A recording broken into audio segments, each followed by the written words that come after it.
Healthy people consciousness.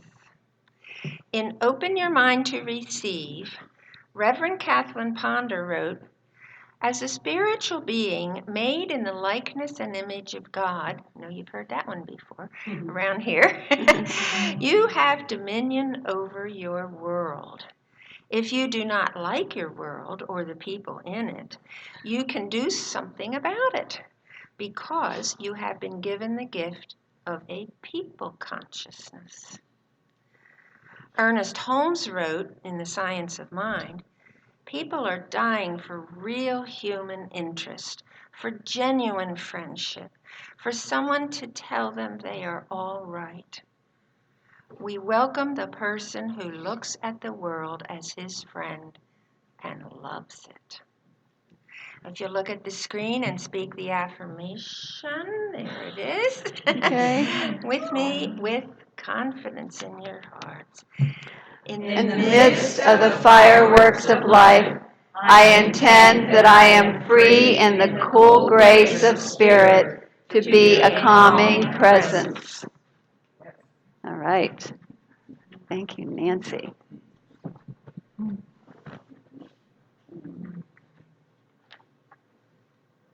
So,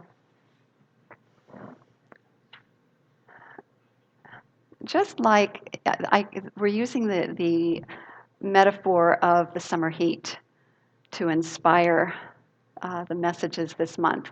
So just as we approach a really hot day by finding some way to cool off, whether it's to jump into a pool of water, to take a nice cool drink, whatever it might be, go into the air conditioning. We can apply that same metaphor to life when things really heat up in life. And you know what I mean. When things heat up in life, we can rely on the cool grace of spirit that we find right in the very presence of our own being.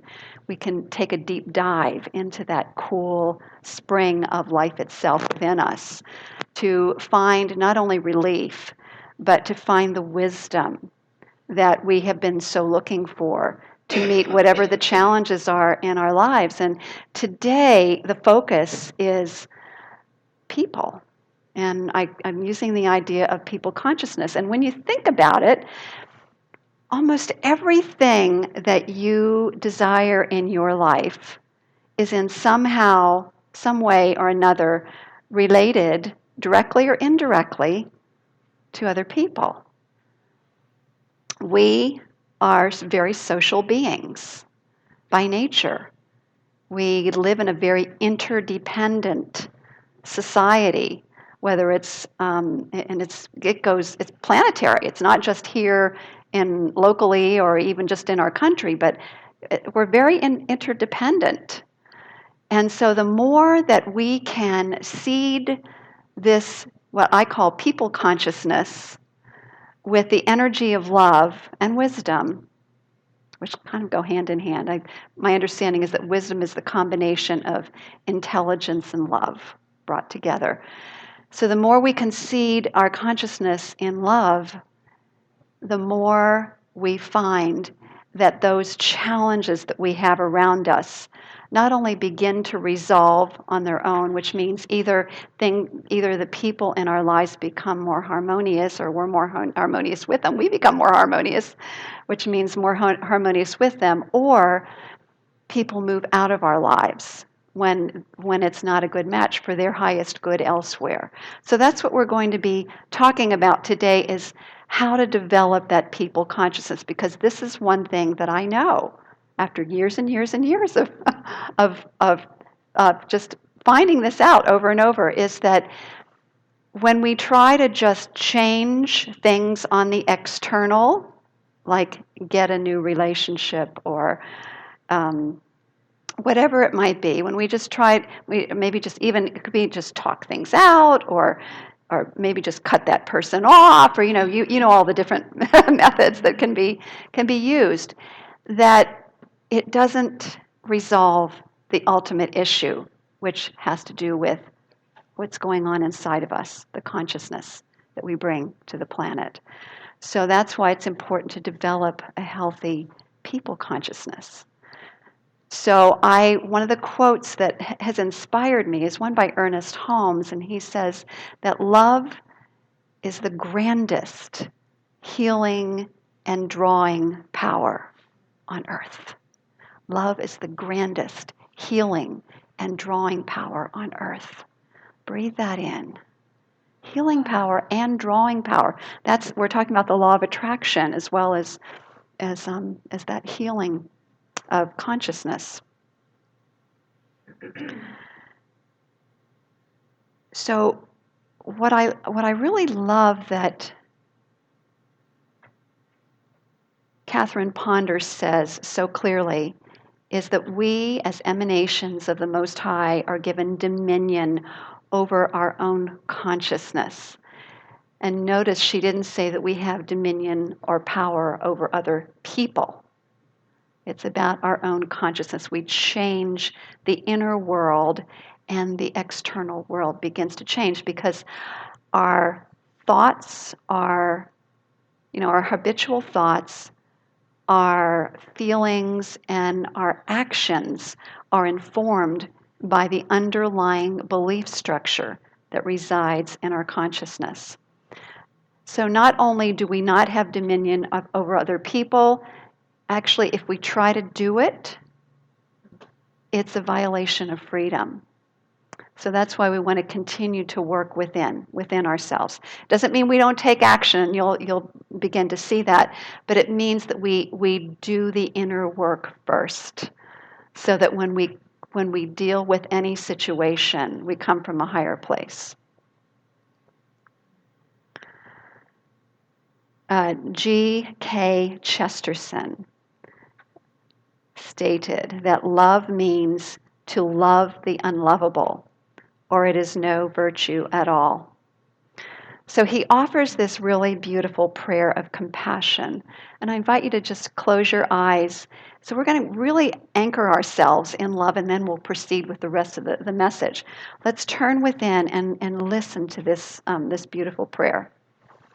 Beloved God, help me remember that the guy who cut me off in traffic last night is a single father who just worked a double shift in order to buy a birthday present for his daughter, and who is now rushing home to cook dinner, help with homework, do the laundry, and spend some precious moments with his child before they go to bed. Remind me that the scary-looking man begging for money on the corner is imprisoned by addictions that I can't imagine, even in my worst nightmares. Help me to remember that the old couple walking annoyingly slow through the store and blocking my hurried shopping progress is savoring each moment, knowing that based on the biopsy report she got back last week, this may be one of the last times they go shopping together. Remind me each day that of all the gifts you give me, the greatest gift is love. It is not enough to share that love with those I hold dear. Help me to open my heart to all humanity. Let me be slow to judge and quick to choose patience and compassion. Amen. So if we live in the question, what would love do? What would love be? What would love do? That one is good enough. And not only in terms of other people, but in terms of ourselves too. Because what I find sometimes is when people are so intending to be a loving presence, sometimes they forget themselves and they don't take the kind of radical care of themselves that's necessary so that they can come from overflow. So this is really about looking at the big picture. What is loving to myself and loving to others? So let's start there. So are you loving yourself when you feel that you must tolerate and suffer with uncongenial people?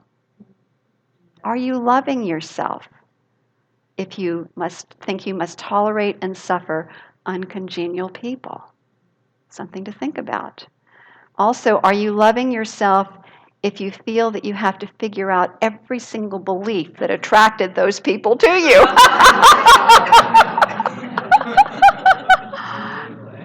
All right. So so what we are continuing to learn then is that a healthier way is just to kind of accept, okay, somehow I had a hand in this. Now, how do I move forward from here? What is it what can I think, do, whatever, what would love do to move me forward instead of dwelling on, oh my gosh, I must have believed something wrong, or, whatever. Yeah, we don't want to go there. I mean, I know our teaching teaches us that we are responsible for our world. Well, responsible means that we respond to it with love, and that means we respond to ourselves with love as well. So the law of attraction, just basically says that our beliefs are the attractor field for the people in our lives. So as we develop a healthy people consciousness, then we offer ourselves and the world one of the greatest gifts we could ever offer. And it begins with, are you willing to change your own consciousness? Because a lot of people give lip service to this. They say, oh yeah, I'm going to change my own consciousness, but they're really all about kind of sticking in their own patterns. Catherine Ponder tells a story of a woman who complained a lot about people. She was a chronic complainer. And so Catherine got together with her to do some prayer about bringing new people into her life that she would love and enjoy, and they would love and enjoy her. So soon, one of the congregants, I'll stand out here, soon one of the congregants brought in her brother and introduced this widowed man to her, and they got along really well. They were both independent financially. They were both in really good health. They shared common interests. Things were going along really well. And he asked her to marry him. And she said no. And so Catherine went to her and said, so what's going on? And she said, well, he's too old for me. And she said, oh, really? I thought he was in his 70s and you're in your 60s.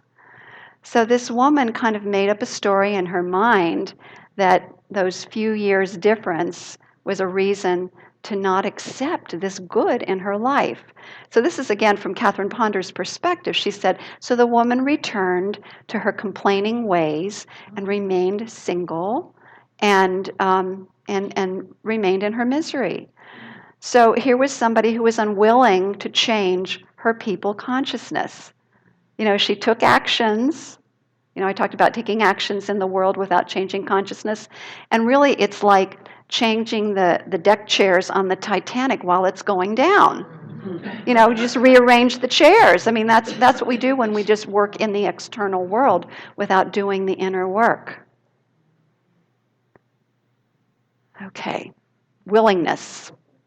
It's totally important to be willing to change. So ask yourself the question now, am I willing to change my consciousness? All right, there's somebody who's stating it out loud. That's great, very good.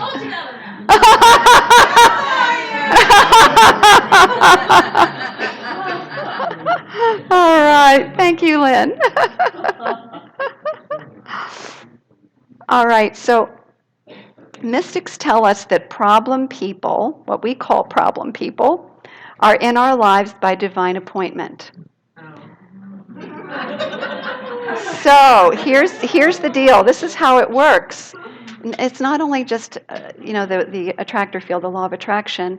There are many people who believe we've lived many lives, and so we often reconnect with people from previous lives to work things out and to see if we can show up as the presence of love this time around. So what they say is that we are here for these people are here for two purposes. For us to bless, for us to bring a blessing to them, and or for us to learn something from them. So maybe the thing that we're here to learn is no one can keep me from my good. So I actually have a series of affirmations that Catherine Ponder has found very powerful and helpful that Dan's going to flash on the screen. So this one, Dan, is no one. There we go. So let's all say that together. No one can keep me from the good which the universe has for me now. All that has been done against for me now helps me. Okay? We use the power of our word to turn something that felt like it was against us. We know the universe actually ultimately is always for us. But our human self can think, oh, this was against me. So this is a way to step into our God selves, our true selves, and speak the truth that no one can keep me from the good which the universe has for me. All that was done against me is actually now being used for me. And so there's a tendency, again, with people who are in our lives who seem to be problem people, for us to complain about them and to resent them. And we know that when we complain, these are prayers for what we don't want. Does everybody know that? When we complain, we are praying for what we don't want, and we get more of it. How lovely is that? No. So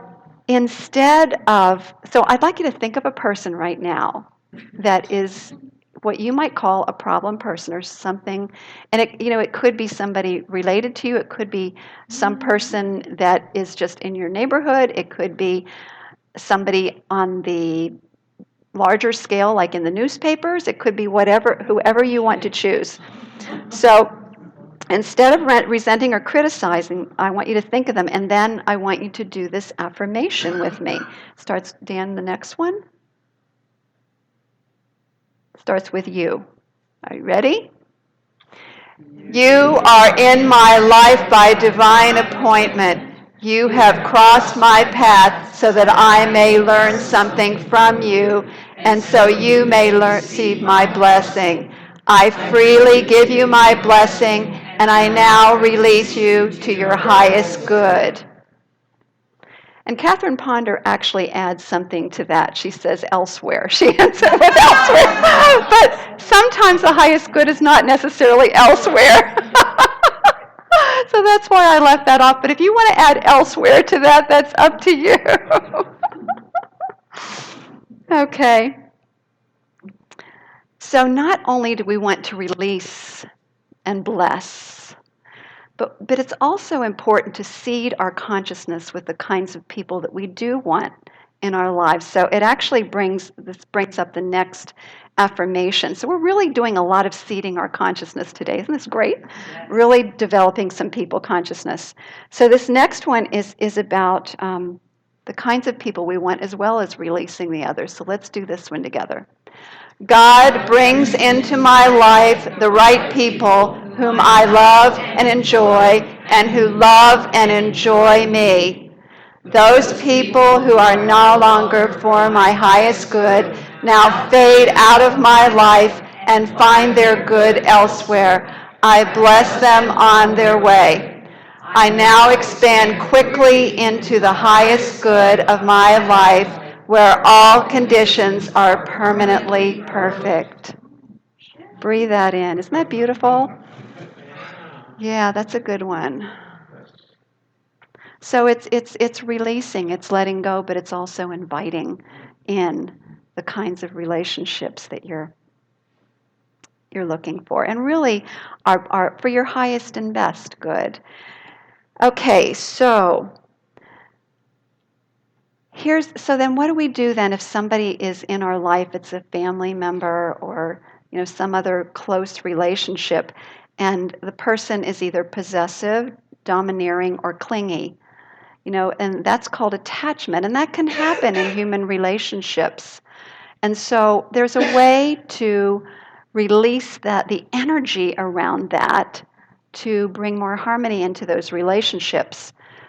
So that's really about loving all people and all people loving me without attachment. It's very simple. So, Dan, would you put that on so we can say that together? Ready? I love all people and all people love me without attachment. Very simple, but very powerful.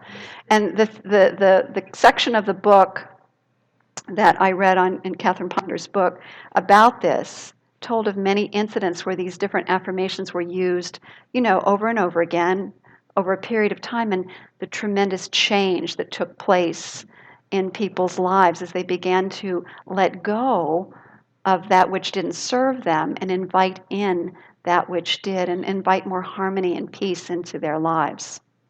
So now here's the thing. When we choose to evolve in consciousness, which is what we're doing as we begin to invite this higher truth in, as we begin to seed our consciousness with love, and remember, when we release relationships that are unpeaceful, what she calls uncongenial, and invite people we are in harmony with, what we do is we are evolving in consciousness. We're evolving. And so sometimes we must let go of circumstances when our progress demands it. So I once found myself in a situation with some very uncongenial people. And I have to say, I spent years working in my own consciousness, because I knew I needed to do that, doing a lot of forgiveness work and so on and so forth, and really worked on changing and becoming a more loving presence and so on. And you know what the guidance was? To leave and move on. And sometimes that's what we're called to do, is to leave and move on. And the beautiful thing is I was amazingly supported by the most loving, kind people in the process of moving on and beginning anew. So that was God's work. That was God's love in action. So sometimes we need to let something go. So the good, and so here's the thing that's really important to remember, is the good of one is the good of all. As we claim what is good for us, that which brings us peace, it's really good for all people. I want to share a story that Catherine Ponder told about a mother who worked long and hard to put her son through medical school. And he was given the opportunity to go overseas and work with a very famous psychiatrist. He wanted to become a psychiatrist. So he left, and she was distraught. And she kind of went into this whole thing about, how could he leave me? He's being so selfish. And her friends were chiming in, yes, he's being so selfish. And so finally she learned, after she started applying these principles, that this was not serving her. So she began to adjust, get used to the idea that what was good for him was good for her. And sure enough, he came back into the area, became a very successful psychiatrist, and supported her in the most wonderful and loving ways, far beyond whatever she dreamed of, because she was willing to let go of the idea that his good was somehow diminishing her good. So the good for one, what is good for one is good for all. And so here's a beautiful thing that we can do to affirm that. So here's another aspect of that, is being worried what other people think. I don't know how many of you were brought up with something similar to this, but one of my mother's favorite phrases was, "What will people think? Oh my gosh!" What will people think? So we have to free ourselves from the opinions of others. This great progress is made when we no longer rely on other people's opinions. So here's a beautiful affirmation for that. Starts with, ready? I pronounce, that's where it starts with, Dan. Here we go. I pronounce myself free from the opinions of others. I do now do what is right for me quickly and in peace. And again, what is right for you is what brings you peace. If you are in struggle and strife and strain, that's not your direction. Your direction is in the direction of peace. So I'd like to end, I'm going to do a beautiful meditation. No, actually, I'm going to do this affirmation after I do the meditation. Let's turn within. And I offer this beautiful meditation written by Ernest Holmes on friendship. So let's take a breath and just feel that beautiful support of your chair. And just notice the breath as it moves through you. You know, letting go of anything that's going on, closing your eyes and turning within. And then just make these words, I invite you to just make these words your own as I speak them. I'm going to speak this in first person. God in me is unified with God in all. This one is now drawing into my life all love and friendship. I am one with all people, with all life. As I listen in the silence, the voice of all humanity speaks to me and answers the love that I hold out to them. The great love which I now feel for the world is the love of God, and it is felt by all, and it comes back to me from all. I understand all people, and this understanding is reflected back to me from all.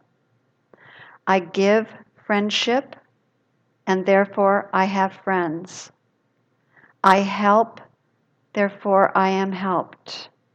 I uplift, therefore I am uplifted. I am now surrounded by all love, all friendship, all companionship. I am one with life. I wait in the silence while the Great Spirit bears this message to the world. And so it is. So I invite you to stand for this final affirmation, because anytime if we feel tempted to go down the road of complaining, about what's going on in our lives, here is a really powerful thing that we can say to ourselves. You ready? As loving God wants me to be happier than I have ever been before, I claim my happiness now. Let's say it one more time. In fact, when we do it, let's do this. This is the Superman or Superwoman, Wonder Woman, whatever pose. And it actually is very powerful. Let's do it again. A loving God wants me to be happier than I have ever been before. I claim my happiness now. And so it is. Woo!